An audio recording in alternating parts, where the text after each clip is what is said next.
Professeur Farco, vous êtes vice-président des SOS Addiction. Pourquoi vous êtes engagé dans cette association? Alors, je rencontre un médecin qui s'appelle William Lowenstein, qui exerçait la clinique de Montevideo, avec qui j'avais eu pendant 30 ans des rapports exceptionnels. C'est-à-dire que moi, pauvre cardiologue, je savais à peu près manager les valves, des coronaires, du myocarde. Mais alors, quand un malade qui allait bien me disait, mais à propos, docteur, j'ai un problème avec mon fils qui se boit ou qui prend de la drogue, etc., parce que pas m'aider. Moi, je n'avais rien à faire, on ne m'avait jamais appris.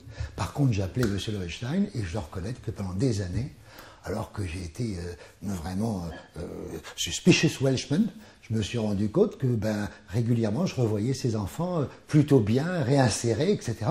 Donc, je ne m'étais jamais particulièrement intéressé à ça, puisque j'avais qu'il fallait à 100 mètres de mon hôpital, à l'hôpital Ambroise-Paré à Boulogne. Et deuxièmement, il l'avait fait avec panache et brillance. Bon, comme tous les cardiologues, je pense que j'ai été aussi un initiateur constitutionnel, puisque quand on a un infarctus, on est anxieux.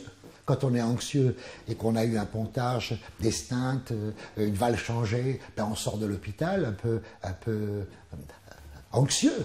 Et les benzodiazépines, les psychostimulants pour essayer de repartir un peu au boulot, etc., on en a donné, toujours à la phase aiguë.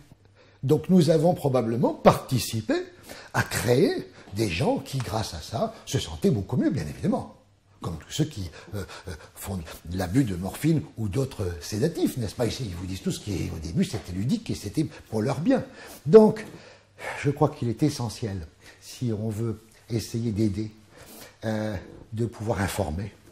Et cette équipe médicale que nous avons, qui est formidable, qui eux connaissent, qui ont eu les mains dedans depuis des années, s'ils pouvaient un peu nous informer, nous aider à informer le public, et nos dirigeants, tous ceux qui, je pense, comme moi, ou sont cousins éloignés de ma carrière médicale, peut-être qu'on pourra être un peu plus utile à la sécurité sociale, à notre système de santé, en essayant pour les protéger, n'est-ce pas, de participer à une information.